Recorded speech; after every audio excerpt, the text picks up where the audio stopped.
হে মানুষ, তোমরা কি ভেবেছো আমি আল্লাহ তোমাদেরকে অনর্থক বানাইলাম?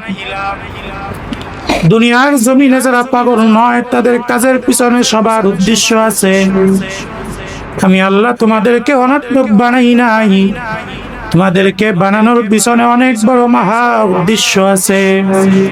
কেন আপনি বানাইলেন? আল্লাহ পাক বলে, আমি তোমাদেরকে আমার ইবাদতের জন্য বানাইলাম। وما خلقت الجن والإنس إلا ليعبدون ما خلقت الجن والإنس بخاف جزء عبادات نست مقصود ازدها। আমি আল্লাহ মানুষ বানাইলাম, এমনি বানাই নাই, বানানোর পিছনে অনেক বড় উদ্দেশ্য আছে।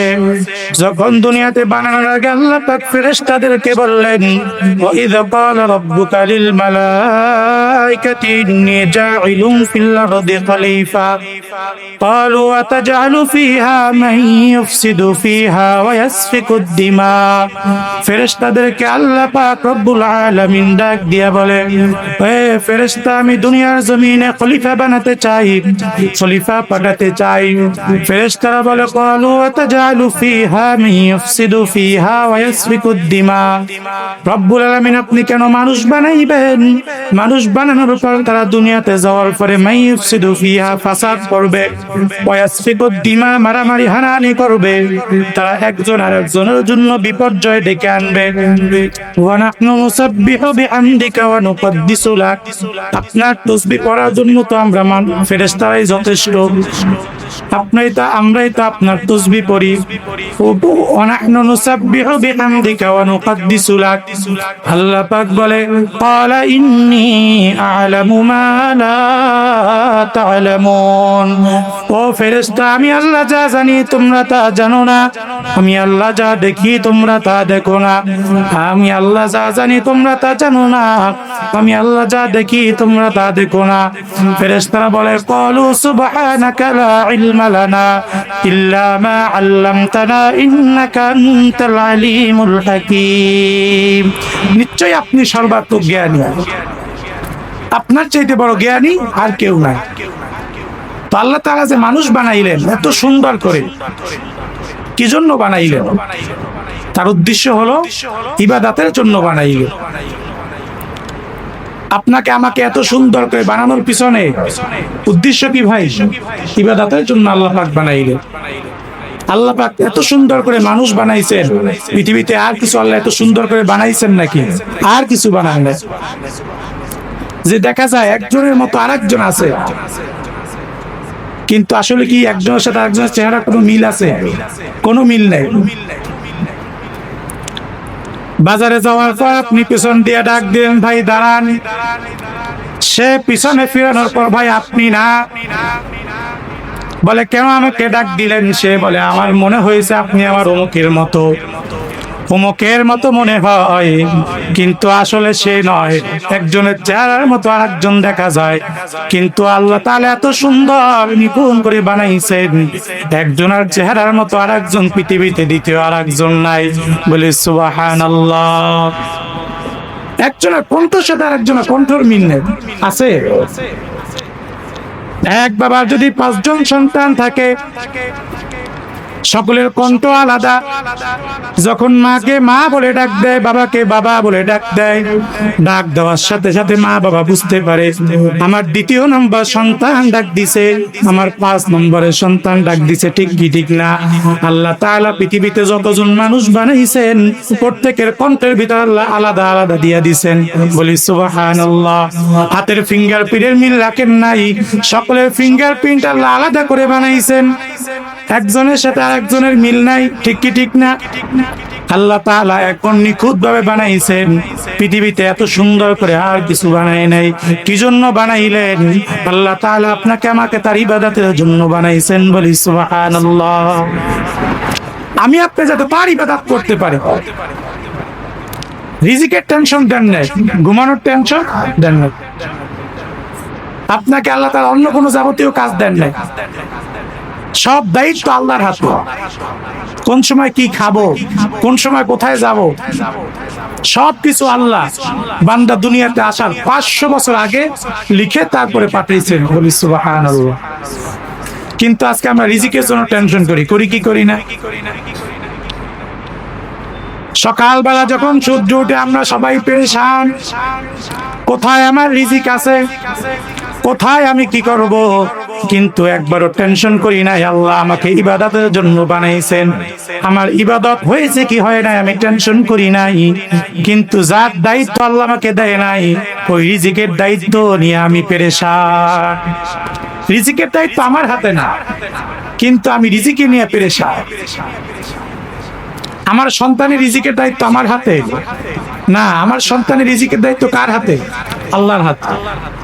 কিন্তু আমার সন্তানের রিজিকের দায়িত্ব টেনশন নিতে নিতে সন্তানকে আমি নিয়ে গেছি কোথায়? স্কুলে, জেনারেল শিক্ষার জন্য। যে শিক্ষার ভিতর চাকরি আছে, যে শিক্ষার ভিতর কি আছে ভাই? চাকরি আছে, দুনিয়া কামানোর সুযোগ আছে, ওখানে আমি দৌড় দিয়ে চলে গেলাম। অথচ রাসূল বলেন, ক্বালা রাসূলুল্লাহ সাল্লাল্লাহু আলাইহি ওয়াসাল্লাম, খায়রুকুম মান তাআল্লামাল কুরআন ওয়া আল্লামা। দুনিয়ার ভিতর সবচেয়ে দামি শ্রেষ্ঠ ওই ব্যক্তি যে কোরআন নিজে শিখে অন্যকে শিখায়। বলি সুবহানাল্লাহ। রাসূল দামি বলেছে, আমার বিশ্বাস হয় নাই, এজন্য আমি আমার সন্তানকে কোরআন শিখাই নাই। আমার সন্তানকে নিয়ে গেলাম কোরআন না শিখায়া ইংরেজি শিখানোর জন্য, যে শিক্ষা দিলে আমার সন্তান চাকরি পাবে। অথচ রিজিকের দায়িত্ব আমার হাতে নয়, আল্লাহর হাতে। কিন্তু আমার ভিতর আজকে ইয়াকিন নাই, তাওয়াক্কুল নাই, ইখলাস নাই। ঠিক কি ঠিক না? আজকে আমাদের ভিতর তাওয়াক্কুলের অভাব চলে আসছে। এজন্য আমি কোরআন শিখতে রাজি না, সন্তানকেও শিখাইতে রাজি না। কিন্তু আল্লাহ পাক রব্বুল আলামিন পৃথিবীর সমস্ত বিচরণকারী প্রাণীর রিজিকের দায়িত্ব নিয়ে নিছে। আল্লাহ পাক রব্বুল আলামিন সবাইকে রিজিক দেন। রিজিকের ব্যাপারে কারো কোথাও শর্ট পড়ছে এই পর্যন্ত কোন এমন ঘটনা আছে? সবচাইতে শ্রেষ্ঠ মানুষকে আল্লাহ সমস্ত খেদমতের, মাখলুককে খেদমতের জন্য বানাইলেন। কিন্তু দেখা যায় মানুষ রিজিক নিয়ে সবচাইতে বেশি পেরেশান। কিন্তু পৃথিবীর অন্য কোন এমন মাখলুক নাই যিনি রিজিক নিয়ে পেরেশানি করে। সবার রিজিক আল্লাহ তাআলা সময় মতো পৌঁছায় দেয়। এই যে এত লক্ষ লক্ষ কোটি কোটি অসংখ্য পশু পাখি মৎস্য কীট পতঙ্গ আছে, কারো কোনোদিন খাদ্য শর্ট পড়েছে, খাদ্যের অভাব হয়েছে? কোনোদিন অভাব হয় না। হায়াতুল হাইওয়ানে আছে, জমিনের মধ্যে শুধু 3টা প্রাণী রিজিক জমা করে। আমার কথা বুঝতেছেন বাবারা? 3টা প্রাণী রিজিক জমা করে রাখে। 1 নাম্বার মানুষ। 1 নাম্বার কি ভাই? মানুষ রিজিক জমা করে। আজকে রিজিক পাইলে কালকে কি খাবো, কালকের পর ঠিক হলে পরশু দিন কি চিন্তা করে। 2 নম্বরে জমিনের পিপিলিকা, তারা রিজিক জমা করে রাখে। পিপিলা গর্তে দেখবেন 1 মাসের খানা সে ওখানে রিজার্ভ করে রাখছে। তার মানে সে রিজিকের টেনশনে ভুগতেছে, এই জন্য সে খানা জমা করছে। 3 নম্বরে ইঁদুর, তিনি রিজিক জমা করে রাখে, এই জন্য তার ঘরেও কি রিজিকের স্তূপ দেখা যায়, খাদ্যের স্তূপ পাওয়া যায়। এই 3 মাখলুক ছাড়া, 3 ধরনের প্রাণী ছাড়া পৃথিবীর কোনো প্রাণী রিজিক জমা করে না। এই জন্য সব প্রাণীকে আল্লাহ তাজা তাজা রিজিক দেয়। বলি সুবহানাল্লাহ। আর যারা রিজিক জমা করে তাদের রিজিকের কোনো তাজা তাজা আসে না, তাদের রিজিক বাসি হয়ে পুরাতন হয়ে আসে। ঠিক কি ঠিক না? এই জন্য মুআজ্জাজ হাজিরিন, জমিনের মধ্যে যারা রিজিক নিয়ে পেরেশানি হবে আল্লাহ তাদেরকে তাজা রিজিক দিবেন। যারা রিজিক দিয়ে তাওয়াক্কুল করবে আল্লাহর উপর, আল্লাহ তাআলা তাদের রিজিকের দায়িত্ব দিবেন, তাজা তাজা রিজিকের ব্যবস্থা করবেন। বলি সুবহানাল্লাহ। মুআজ্জাজ হাজিরিন, বলতেছিলাম আমাদের বানানোর উদ্দেশ্য হলো আল্লাহ তাআলার ইবাদত। আমরা যখন আল্লাহ তাআলার একনিষ্ঠ ইবাদত করতে পারবো তখন জমিনের মধ্যে আল্লাহ তাআলা মুসলমানদের কর্তৃত্ব দান করবে। বলি সুবহানাল্লাহ। আল্লাহ তাআলা ওয়াদা করেছেন ওয়া'আদাল্লাহুল্লাযীনা আমানু মিনকুম ওয়া আমিলুস সালিহাত লা ইস্তাখলিফান্নাহুম ফিল আরদ কামা ইস্তাখলাফাল্লাযীনা মিন ক্বাবলিহিম وَلَيُمَكِّنَنَّ لَهُمْ دِينَهُمُ الَّذِي ارْتَضَىٰ لَهُمْ وَلَيُبَدِّلَنَّهُم مِّن بَعْدِ خَوْفِهِمْ أَمْنًا يَعْبُدُونَنِي لَا يُشْرِكُونَ بِي شَيْئًا وَمَن كَفَرَ بَعْدَ ذَلِكَ فَأُولَٰئِكَ هُمُ الْفَاسِقُونَ আল্লাহ পাক রব্বুল আলামিন বলে, হে দুনিয়ার মুসলমান, তোমাদের সাথে আমি ওয়াদা করলাম দুনিয়ার জমিনে আমি আল্লাহ তোমাদেরকে তিনটা পুরস্কার দান করব। বলি সুবহানাল্লাহ। এক নাম্বার, লা ইস্তাখলিফান্নাহুম ফিল আরদ, জমিনের শাসন ক্ষমতা, সুপ্রিম পাওয়ার আমি আল্লাহ মুসলমানদের হাতে দান করব। দুই নাম্বার, ওয়ালা ইউমাক্কিনান্না লাহুম দীনাহুমুল্লাযী ইরতাযা লাহুম, আমি আল্লাহ ইসলাম ধর্মকে জমিনের মধ্যে কায়েম এবং প্রতিষ্ঠা করে দিব। তিন নাম্বার, ওয়ালা ইউবাদদিলান্নাহুম মিন বাদি খাউফিহিম আমনা, অমুসলিমদের সকল নির্যাতন এবং অত্যাচার থেকে মুসলমানদেরকে আমি নিরাপত্তা দিব। বলি সুবহানাল্লাহ। আল্লাহ তাআলা তিনটা পুরস্কার ঘোষণা করলেন। এক নাম্বার হলো আমি দুনিয়ার শাসন ক্ষমতা মুসলমানদেরকে দিব। দুই নাম্বারে আমি আল্লাহ ইসলাম ধর্মকে কায়েম এবং প্রতিষ্ঠা করে দিব। তিন নাম্বারে আমি আল্লাহ অমুসলিমদের সকল নির্যাতন এবং বিপদ থেকে মুসলমান জাতিকে বিপদ থেকে উদ্ধার করব, নিরাপত্তা দিব। তবে শর্ত আছে, এমনি এমনি না, শর্ত আছে। ইয়াবুদুনানি লা ইউশরিকুনা বি শাইআ ওয়া মান কাফারা বা'দা যালিকা ফাউলাইকা হুমুল ফাসিকুন। শর্ত আছে, ইয়াবুদুনানি, ইবাদত করতে হবে, লা ইউশরিকুনা বি শাইআ, শিরিক মুক্ত ইবাদত করতে হবে। বান্দা তুমি যখন শিরিক মুক্ত ইবাদত আমি আল্লাহর জন্য করবে, আমি আল্লাহ তোমাকে তিনটা পুরস্কার দিব। বলি সুবহানাল্লাহ। আল্লাহ আল্লাহ ক্যা মুবারক নাম হে, আল্লাহ আল্লাহ আশিকো কা কাম হে, আল্লাহ আল্লাহ ইচে শিরি নিস্ত নাম, শিরে শকর মি কুনদ জানম তামাম, আল্লাহ আল্লাহ মি কুনদ লাইলু নাহার, আল্লাহ আল্লাহ মি কুনদ শামসু কমর, ইয়া ইলাহি মুঝসে মুঝকো दूर कर, या इलाही ताके देखो मुझ में तुझको एक नजर, या इलाही तू मेरा गफ्फार है, या इलाही तू मेरा सत्तार है। শিরিক মুক্ত ইবাদত করতে হবে। বান্দা তুমি যদি শিরিক মুক্ত ইবাদত করতে পারো তোমাকে আমি তিনটা পুরস্কার দেব। কিন্তু এখন যদি আমরা প্রশ্ন করি, হায় আল্লাহ কখন আপনি পুরস্কার দিবেন, কিভাবে দিবেন, আমরা যদি দাবি করি, দাবি যৌক্তিক না অযৌক্তিক? সম্পূর্ণ অযৌক্তিক। আল্লাহ পাক বলে, বান্দা তুমি শিরিক মুক্ত ইবাদত করো, শিরিকে অংশদারিত্ব চলবে না। হো জিসমে ইবাদত কা দূতা, मखलूक की वो ताज़ीम न कर, हो जिसमें इबादत का दूता, मखलूक की वो ताज़ीम न कर, जो चाहे खुदा का हिस्सा है, बंदों ने उसी तक़सीम न कर। শিরিকে অংশদারিত্ব চলবে না। বাংলা তুমি আমাকে শিরিক মুক্ত ইবাদত করো, যখন তুমি শিরিক মুক্ত ইবাদত করবা আমি আল্লাহ তোমাকে তিনটা পুরস্কার দিব। আল্লাহর কথায় ওয়াদায় কোনো মিথ্যার লেশগন্ধ আছে নাকি?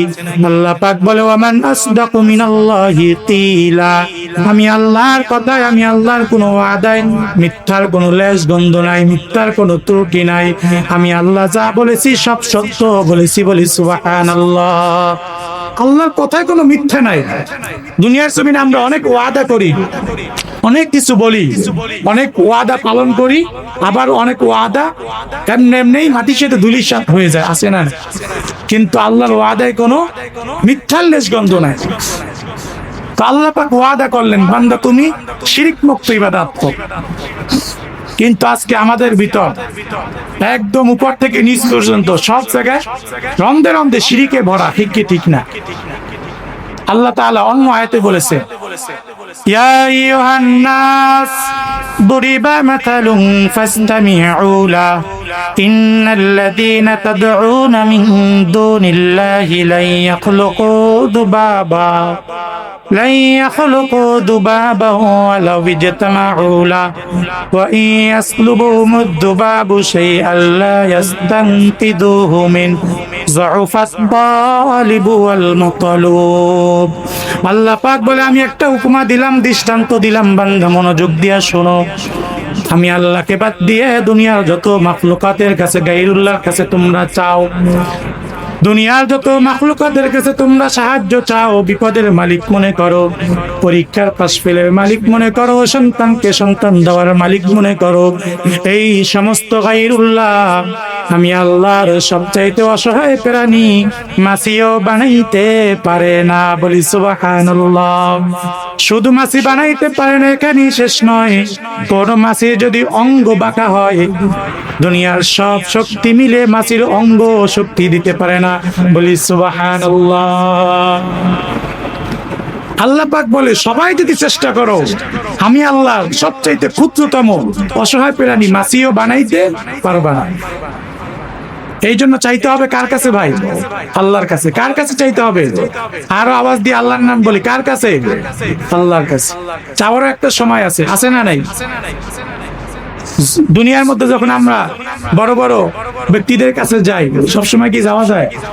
সবসময় যাওয়া যায় না, সবসময় চাওয়াও যায় না। যায় গণ্যমান্য ব্যক্তির কাছে চাওয়ার জন্য সময় আছে। সময় ছাড়া যদি আপনি যান, আপনাকে দরওয়াজায় আটকায়া দিবে, এখন নয়, তুমি সময় মতো আসো, ঠিক কি ঠিক না, ফিরায়া দিবে। আল্লাহর কাছে যদি আপনি চাইতে চান, আল্লাহর কাছে চাওয়ার জন্য একটা সময় আছে, আছে না নাই? ওই সময়টা কোন সময়? আপনারা আমার সাথে সাথে বলেন, ওয়া মিনাল লাইলি ফাতাহাজ্জাদ বিহি নাফিলাতাল লাক আসা আন ইয়াবআসাকা রাব্বুকা মাকামান মাহমুদা। অতিও গভীর হয় রজনী যখন, অতিও গভীর হয় রজনী যখন, নীরবে প্রভুর নাম জপিও তখন, ঠিক কি ঠিক না? প্রভুর করুণা যদি পাইবারে চাও, গভীর রাতে উঠে প্রভুর গুণগান গাও, ঠিক কি ঠিক না? গভীর রাতে উঠে আপনাকে আল্লাহর কাছে চাইতে হবে। যত নামাজ আছে নফল নামাজের ভিতর সবচাইতে শ্রেষ্ঠ নামাজ হলো তাহাজ্জুদের নামাজ। দুনিয়ার ভিতর আমরা যাদেরকে শ্রেষ্ঠ বলে মনে করি, যাদের নাম শ্রদ্ধার সাথে স্মরণ করি, সবাই শ্রেষ্ঠ হয়েছে তাহাজ্জুদের নামাজের মাধ্যমে। বলি সুবহানাল্লাহ। যাদের নাম লক্ষ লক্ষ নয়, হাজার হাজার বছর পর আমরা স্মরণ করি, তারা এমনি এমনি এত দামি হয় নাই, তাহাজ্জুদের নামাজের কারণে দামি হয়েছে। রাসূল করিম সাল্লাল্লাহু আলাইহি ওয়াসাল্লাম বলে, যারা তাহাজ্জুদের নামাজ আদায় করবে, আল্লাহ তাআলা তাদেরকে 5টা পুরস্কার দিবে। বলি সুবহানাল্লাহ। 1 নম্বরের পুরস্কার, যারা তাহাজ্জুদের নামাজ আদায় করবে, আল্লাহ তাদেরকে বন্ধু বলে ঘোষণা দিবে। বলি সুবহানাল্লাহ। যারা তাহাজ্জুদের নামাজ পড়বে, আল্লাহ তাআলা বলবে সে আমার বন্ধু। এখন আল্লাহর বন্ধু হতে রাজি আছেন কি আছেন না? কে কে রাজি আছেন? হাত তুলে দেখা। আল্লাহ সবাইকে কবুল করুন, সবাই বলি আমিন। আমরা যখন কোথাও যাই, ফ্যাসিলিটি পাওয়ার জন্য গণ্যমান্য ব্যক্তির বন্ধু হতে চাই। যেখানে যার পাওয়ার, আমরা তার পরিচয় দিয়ে চলতে চাই। আমাকে চিনেন, আমি অমুকের পরিচিত, অমুকের বন্ধু। আচ্ছা, যদি হাসরের ময়দানে আল্লাহ যদি আপনাকে বলে সে আমার বন্ধু, বলেন তো কেমন হবে? সুবহানাল্লাহ বলবেন না? তো সবচাইতে শ্রেষ্ঠ, মালিকের মালিক, ডাক্তারদের ডাক্তার, ক্ষমতাধরদের ক্ষমতাধর, সে যদি আপনার বন্ধু হয়ে যায়, আপনার কোন পেরেশানি আছে? আর কোনো পেরেশানি না। তো যখন তাহাজ্জুদের নামাজ আপনি পড়বেন, আল্লাহ তাআলা আপনাকে বন্ধু হিসাবে ঘোষণা দিবে। সুবহানাল্লাহ। 2 নম্বরে যে তাহাজ্জুদ নামাজ আদায় করে তার জন্য পুরস্কার, তিনি যখন আল্লাহর জন্য হাত তুলে দোয়া করে, আল্লাহর কাছে যখন যা চায় সঙ্গে সঙ্গে আল্লাহ তা দিয়ে দেয়। বলি সুবহানাল্লাহ। আপনি যদি আপনার বন্ধুর কাছে চান, বন্ধু কি আপনাকে ফিরাবে? আপনার বন্ধুর কাছে যখন আপনি আবদার করেন, অন্যজন কেউ যদি না দেয় আপনাকে দিয়ে দেয়, কেননা আমার বন্ধুর আবদার, আমার বন্ধুর আবেদন আমার ফিরানো সম্ভব নয়। আপনি যখন আল্লাহর বন্ধু হয়ে যাবেন, আপনি আল্লাহর কাছে যা আবদার করবেন আল্লাহ সঙ্গে সঙ্গে দিয়া দিবে, মঞ্জুর করে নিবে। বলি সুবহানাল্লাহ।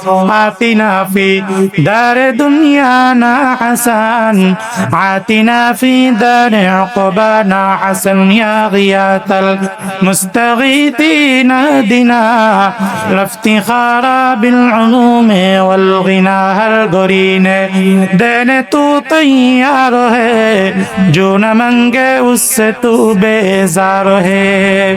এজন্য আমরা সবাই অভ্যাস করব তাহাজ্জুদ নামাজ পড়ব।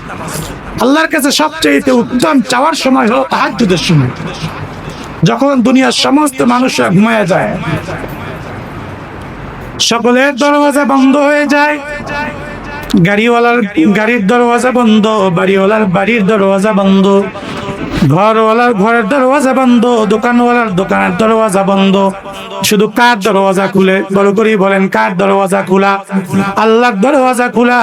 আল্লাহ তাআলা প্রথম আসমানে ডাক দিয়া বলে, আলা মিন মুস্তাগফিরিন ফাস্তাগফির আলা। কে আসো গুনাহ মাফ চাইতে চাও, আমি আল্লাহকে বলো। কে আসো গুনাহগার, আমি আল্লাহকে বলো তোমার পাপ মোচন করে দিব। কে আসো অসুস্থ, আমি আল্লাহকে বলো তোমাকে নিরাময় দান করব। কে আসো অভাবী, আমি আল্লাহকে বলো আমি আল্লাহ তোমার অভাব দূর করে দিব। বলি সুবহানাল্লাহ। দুনিয়ার জমিনে সবাই সব সময় আল্লাহকে ডাকে, এমন একটা সময় আছে যে সময় আল্লাহ তার বান্দাকে ডাকে। বলি সুবহানাল্লাহ। সবাই আমরা সব সময় আল্লাহকে ডাকি, কিন্তু এমন একটা সময় আছে ওই সময় বান্দা আল্লাহকে ডাকে না, আল্লাহ স্বয়ং তার বান্দাকে ডাকে। বলি সুবহানাল্লাহ। ওই সময়টা হলো কোন সময়? তাহাজ্জুদের সময়। তো ওই সময় আমরা সবাই অভ্যাস করব নামাজ পড়ার জন্য। আমাদের সকলের মনীষী, হৃদয়ের স্পন্দন শেখুল ইসলাম আল্লামা শাহ আহমদ শফি রাহমাহুল্লাহ, তিনি এমনি এমনি শেখুল ইসলাম পান নাই, তিনি তাহাজ্জুদের নামাজের পাবন্দি করেছেন। এই প্রতিষ্ঠান হযরতের খাদেমের, তিনি যতই ব্যস্ততা যতই জরুরত থাকুক না কেন সর্ব অবস্থায় তাহাজ্জুদের নামাজ আদায় করতেন। বলি সুবহানাল্লাহ। এই জন্য আজকে শুধু দেশ নয় বিদেশে নয় সারা বিশ্বে আল্লাহ তাআলা তার নাম চমকায় দিচ্ছে। বলি সুবহানাল্লাহ।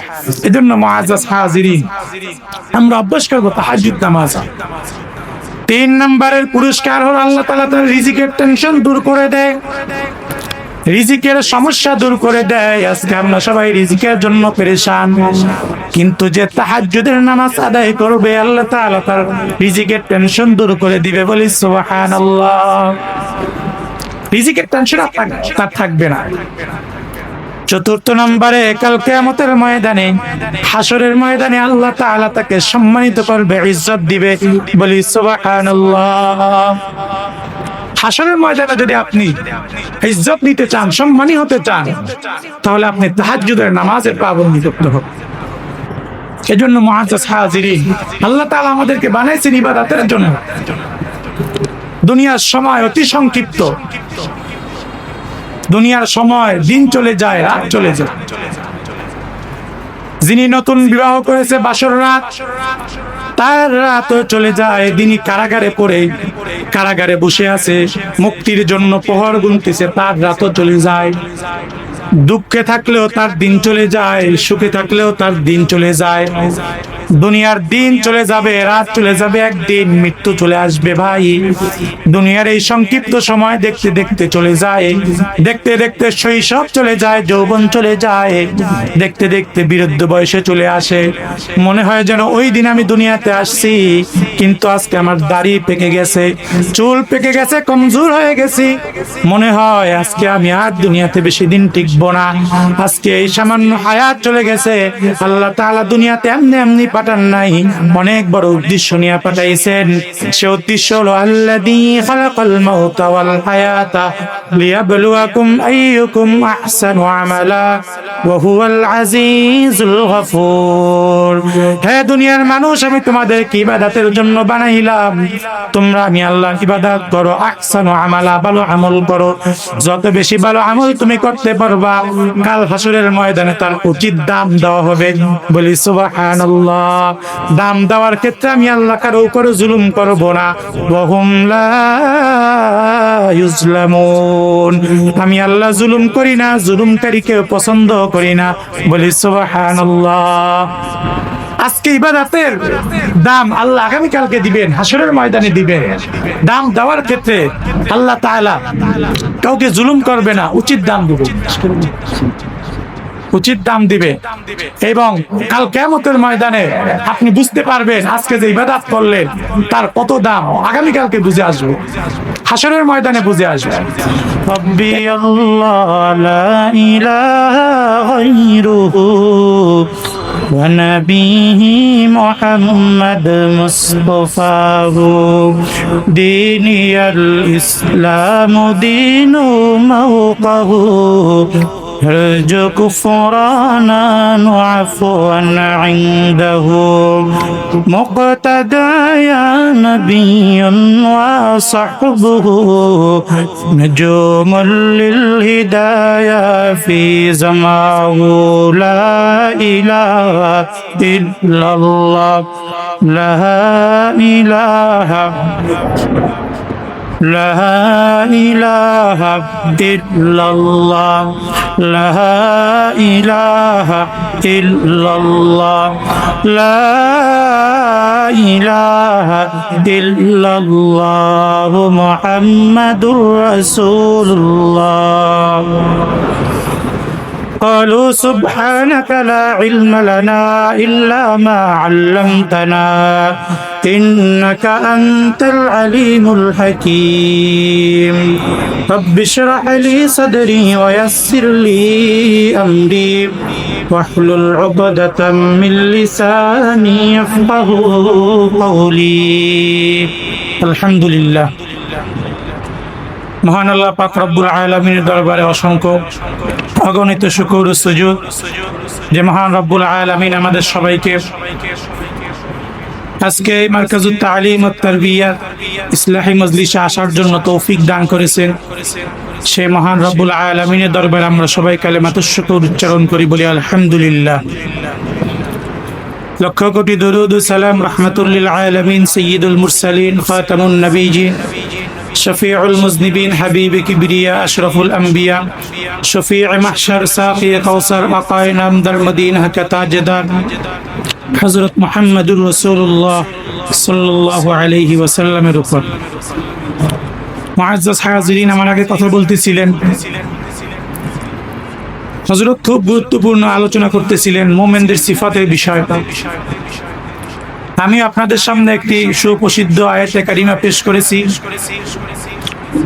হযরত মুহাম্মদুর রাসূলুল্লাহ সাল্লাল্লাহু আলাইহি ওয়াসাল্লামের একটি সুপ্রসিদ্ধ হাদিসে কারিমার অংশ বিশেষ তেলাওয়াত করেছি। মুখতাসার কথা বলার জন্য আপনাদের সামনে আপনাদেরকে শুনবার মতো হিম্মত, ধৈর্য, তৌফিক আল্লাহ দান করুন, সকলে বলি আমিন। মুআজ্জাজ হাজিরিন, আল্লাহ পাক রব্বুল আলামিন পৃথিবীতে যত মাখলুকাত সৃষ্টি করেছেন সবচেয়ে শ্রেষ্ঠ মাখলুকাত হিসাবে মানুষকে বানাইছেন, বলি সুবহানাল্লাহ।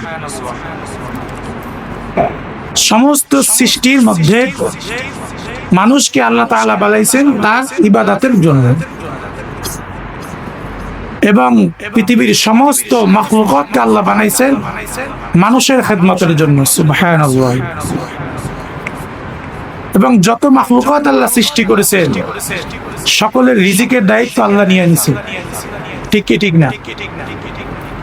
যেমন পবিত্র কোরআন শরীফে আল্লাহ পাক বলেন, ওয়ামা মিন দাব্বাতিন ফিল আরদি ইল্লা আলাল্লাহি রিজকুহা। জমিনের মধ্যে যত বিচরণকারী প্রাণী আছে সকলের রিজিকের দায়িত্ব আমি আল্লাহ পাকের হাতে। সুবহানাল্লাহ। কিন্তু সবার শ্রেষ্ঠ নয়, শুধু আল্লাহ মানুষকে শ্রেষ্ঠ করে বানাইছে। এবং আল্লাহ তাআলা সূরা ৩ এর ভিতর বলেন, ওয়াত-তিনি ওয়াজ-যাইতুন ওয়াত-তুরি সিনিন ওয়া হাদাল বালাদিল আমিন লাকাদ খালাকনাল ইনসানা ফি আহসানি তাকওয়িম। তিনের কসম, ওয়াজ-যাইতুন, জাইতুনের কসম। আমি আল্লাহ মানুষকে এত সুন্দর করে বানাইছি, এত সুন্দর আমি আল্লাহ আর কিছুই বানাইনি। তাহলে বোঝা গেল আল্লাহ তাআলা এত সুন্দর করে বানানো এবং সকলের সৃষ্টি হওয়ার কারণ অনর্থক নয়। আল্লাহ তাআলা শুধু শুধু বানান নাই, এমনি এমনিই বানান নাই। আল্লাহ তাআলা বলেন যে, হে মানুষ, আমি তোমাকে এত সুন্দর করে কেন বানাই? তার পিছনে মহা অনেক উদ্দেশ্য আছে। দুনিয়ার জমিনে যারা আকলমন্দ আছে, বুদ্ধিমান আছে, সকলেরই কাজের পিছনে একটা একটা উদ্দেশ্য আছে। যার কাজের কোনো উদ্দেশ্য নাই তাকে মানুষ পাগল বলে। যে বাজারের মাঝখানে একটা লোক মাঝে মাঝে হাসে, মাঝে মাঝে কান্না করে, একবার দৌড়ায় একবার বসে, বলে কি ব্যাপার, লোকটা এমন কেন করে? বলে লোকটা আসলে পাগল। পাগলে এমন কেন করে? বলে তার কোনো উদ্দেশ্য নাই। আমরা যারা পাগল নয় তাদের সকলেরই একটা কাজের ভিতরে অনেক বড় উদ্দেশ্য আছে। আল্লাহ পাক রব্বুল আলামিন বলেন, আফাহাসিবতুম আন্নামা খালাকনাকুম আবাথা ওয়া আন্নাকুম ইলাইনা লা তুরজাউন।